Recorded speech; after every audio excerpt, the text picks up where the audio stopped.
പിതാവിന്റെയും പുത്രന്റെയും പരിശുദ്ധാത്മാവിന്റെയും നാമത്തിൽ ആമേൻ. എന്റെ പ്രിയപ്പെട്ടവരെ, ഇന്ന് മാർച്ച് 30 തിങ്കളാഴ്ച.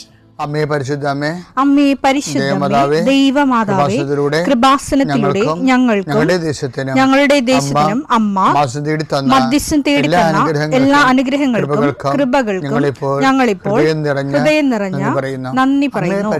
അമ്മേ പരിശുദ്ധമേ, ദൈവമാതാവേ, 2004 ഡിസംബർ 7 ഉച്ചകഴിഞ്ഞ് 2:30 കൃപാസനത്തിൽ സംഭവിച്ച അമ്മയുടെ പ്രത്യക്ഷപ്പെടലിനെ കുറിച്ച് സമർപ്പിച്ചിരിക്കുന്ന പഠനരേഖകളുടെ സഭാത്മകമായ പഠനം ആരംഭിക്കുവാൻ ഞങ്ങൾ പ്രാർത്ഥിക്കുന്നു.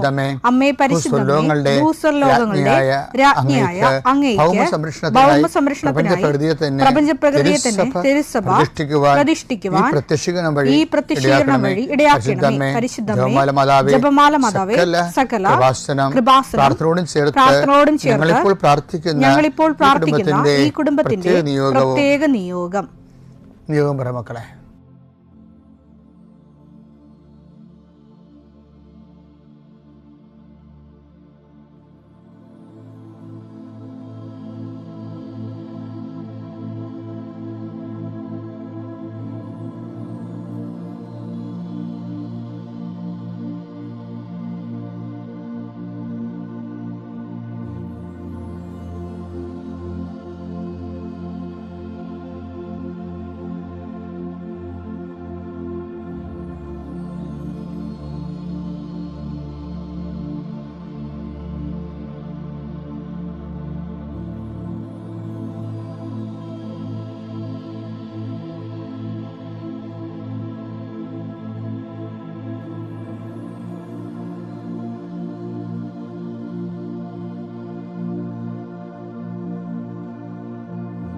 അമ്മയുടെ പ്രത്യക്ഷീകരണത്തിന്റെ ഈ അനുഗ്രഹവേളയിൽ ഞങ്ങൾക്ക് സാധിച്ചു തരുവാൻ കനിയണമേ. ആമേൻ. വിശ്വാസ പ്രമാണം. സർവശക്തനായ പിതാവും ആകാശത്തിന്റെയും ഭൂമിയുടെയും സൃഷ്ടാവുമായ ദൈവത്തിൽ ഞാൻ വിശ്വസിക്കുന്നു. അവിടുത്തെ ഏകപുത്രനും ഞങ്ങളുടെ കർത്താവുമായ ഈശോമിശിഹായിലും ഞാൻ വിശ്വസിക്കുന്നു. ഈ പുത്രൻ പരിശുദ്ധാത്മാവിനാൽ ഗർഭസ്ഥനായി കന്യകാമറിയത്തിൽ നിന്ന് പിറന്ന് പൊന്തിയോസ് പീലാത്തോസിന്റെ കാലത്ത് പീഡകൾ സഹിച്ച് കുരിശിൽ തറയ്ക്കപ്പെട്ട് മരിച്ച് അടക്കപ്പെട്ട് പാതാളങ്ങളിൽ ഇറങ്ങി മരിച്ചവരുടെ ഇടയിൽ നിന്ന് 3-ാം നാൾ ഉയർത്ത് സ്വർഗത്തിലേക്ക് എഴുന്നള്ളി സർവശക്തിയുള്ള പിതാവായ ദൈവത്തിന്റെ വലതുഭാഗത്തിരിക്കുന്നു.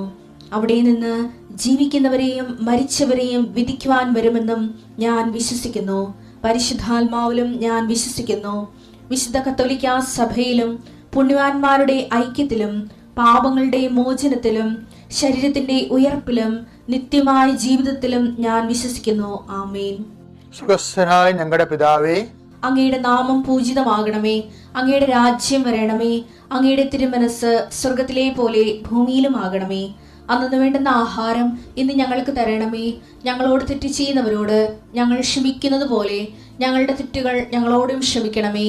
ഞങ്ങളെ പ്രലോഭനത്തിൽ ഉൾപ്പെടുത്തരുതേ, തിന്മയിൽ ഞങ്ങൾ രക്ഷിക്കണമേ. ആമേൻ. നന്മ നിറഞ്ഞ മറിയമേ, സ്വസ്തി. കർത്താവ് അങ്ങയുടെ കൂടെ സ്ത്രീകളിൽ അങ്ങ് അനുഗ്രഹിക്കപ്പെട്ടവളാകുന്നു. അങ്ങയുടെ ഉദരത്തിൻ ഫലമായി ഈശോ അനുഗ്രഹിക്കപ്പെട്ടവനാകുന്നു.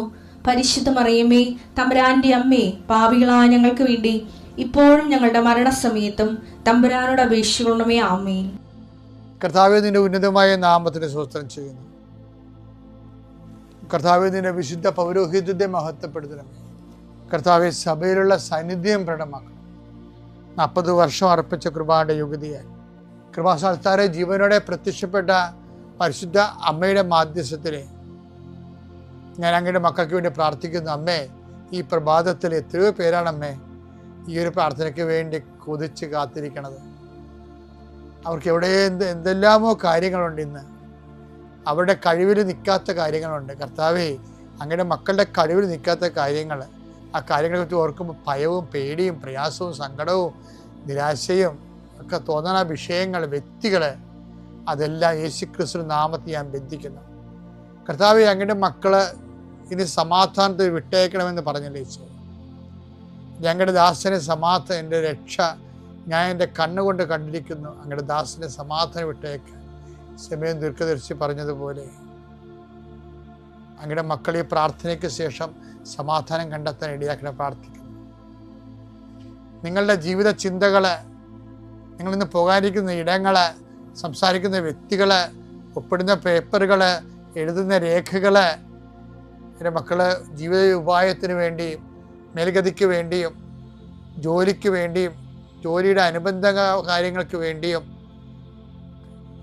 എവിടെയെല്ലാം യാത്ര ചെയ്യുന്നു, ആരെല്ലാം സംസാരിക്കുന്നു, ഫോൺ ചെയ്തിട്ട് എന്തെങ്കിലും ഡേറ്റോ കാര്യമോ തീരുമാനമോ വാക്കോ പ്രവൃത്തിയോ തീരുമാനമോ കിട്ടാൻ വേണ്ടി കാത്തിരിക്കുന്നു. അതെല്ലാം മക്കൾക്ക് അനുകൂലമാവുകയും അത് ഈശോയുടെ നാമത്തിൽ ഞാൻ നിങ്ങളെ അനുഗ്രഹിക്കുകയും ചെയ്യുന്നു. എൻ്റെ കർത്താവ്, മനുഷ്യൻ്റെ ഭീഷണി കാരണം മനസ്സിന് സമാധാനം നഷ്ടപ്പെട്ടവരെ, അവരെ നീ ഏത് ഭവനത്തിൽ പ്രവേശിച്ചാലും ആ ഭവന സമാധാന ആശംസ അർപ്പിച്ച കർത്താവേ, നിന്റെ നാമത്തിൽ നെഞ്ചിലും നെറ്റിലും മുദ്രവാങ്ങി നിന്റെ നാമത്തിൽ വിശ്വസിക്കുന്ന ഒരു മനുഷ്യനെയും ആരും ഭിക്ഷപ്പെടുത്താൻ അനുവദിക്കരുത് കർത്താവേ. അവരെല്ലാം ശത്രുക്കളെ കാൺകെ വിരുന്നൊരുക്കുന്ന ദൈവത്തിൻ്റെ ശക്തിവിശേഷം നിനക്കായി വിരുന്നൊരുക്കട്ടെ. നിന്റെ എല്ലാ ശത്രുക്കളുടെയും മുന്നിൽ നിത്യം പിതാവും പുത്രനും പരിശുദ്ധാത്മാവും സർവ്വേശ്വര എന്നേക്കും ആമേൻ. എൻ്റെ പ്രിയപ്പെട്ടവരെ, ദൂതപുത്രൻ്റെ തിരിച്ചുവരവിലെ മാനസാന്തരത്തിലെ കർത്താവ് വളരെ തന്ത്രപൂർവമായിട്ട്, തന്ത്രപൂർവം എന്ന് പറയാൻ പറ്റത്തില്ല, കർത്താവിൻ്റെ അഭിഷേക വിധി പ്രകാരം അടക്കം ചെയ്തിരിക്കുന്ന ഒരു ദൈവമനസ്സുണ്ട്. എന്താണ്? അവൻ ഇനി തിരിച്ചു പോകത്തില്ലെന്ന് പറയുന്നുണ്ട്. അപ്പാ, അബദ്ധം പറ്റിപ്പോയി അപ്പാ, ഞാൻ അത്ര അനുഭവിക്കുകയും ചെയ്തു, ഇനി ഞാൻ തിരിച്ചു പോകത്തില്ല അപ്പാ എന്ന് പറയും. തിരിച്ചു പോകുന്നത് ബൈബിള് സഹിക്കാനാവാത്ത ഒരു തിന്മയാണ്. അവൻ എല്ലാ സ്വത്തും വാങ്ങിച്ചുകൊണ്ട് പോകുന്നതിനേക്കാളും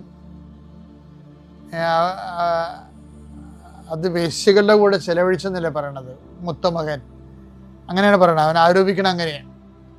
പക്ഷെ അതിനേക്കാൾ അപ്പന് ബുദ്ധിമുട്ടുണ്ടാക്കണത് ഇങ്ങനെ മാനസാന്തരപ്പെട്ട് ഒരിക്കലും വന്നവര് പിന്നെ വന്നിട്ട് പിന്നെയും പോകും. അവരെക്കുറിച്ച് അപ്പം വൃത്തപുത്തം പറയുന്നതുകൊണ്ട് ഞാൻ അങ്ങനെ ഒരിക്കലും, അതുകൊണ്ടാണ് അങ്ങയുടെ ദാസരിൽ ഒരുവനായി ഞാൻ ഇവിടെ എക്കാലം ജീവിച്ചോളാം, ഞാൻ ഇനി പോകത്തില്ലെന്ന് പറയും. കാര്യം അത് ബൈബിളിൻ്റെ ഉള്ളിലുള്ള ഒരു ഭയങ്കര രഹസ്യമായ ഒരു നിഗൂഢമായ ഒരു വെളിപാടാണ്. കാര്യം അത് പത്രോസും പൗലോസും ഈ വിഷയത്തിൽ ഭയങ്കര സീരിയസ് ആണ്. പത്രോസ് എന്താ പറയണെന്ന് വെച്ചാൽ എബ്രായർ 6:4 ഒരിക്കൽ പ്രകാശം ലഭിക്കുകയും സ്വർഗീയ സമ്മാനം ആസ്വദിച്ചറിയുകയും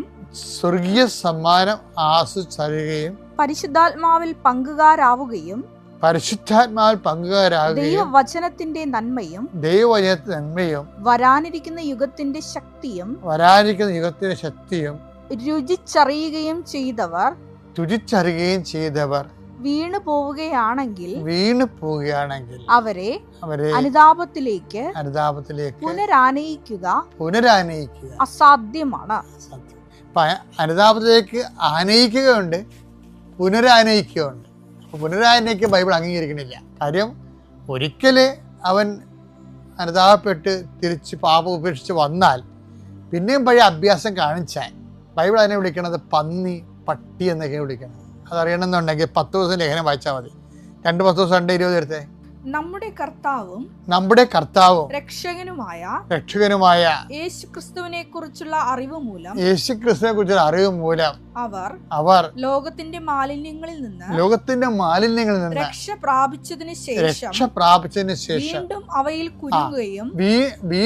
കുരുങ്ങുകയും അവയാൽ തോൽപ്പിക്കപ്പെടുകയും ചെയ്യുന്നെങ്കിൽ അവരുടെ അന്ത്യസ്ഥിതി ആദ്യത്തേതിനേക്കാൾ മോശമായിരിക്കും. കാരണം തങ്ങൾക്ക് ലഭിച്ച ശുദ്ധകൽപ്പനയെ കുറിച്ച് അറിഞ്ഞിട്ട് അതിൽ നിന്ന് പിന്മാറുന്നതിനേക്കാൾ അവർക്ക് നല്ലത് നീതിയുടെ വഴിയെ കുറിച്ച് അറിയാതിരിക്കുകയാണ്. നായി ഛർദ്ദിച്ചത്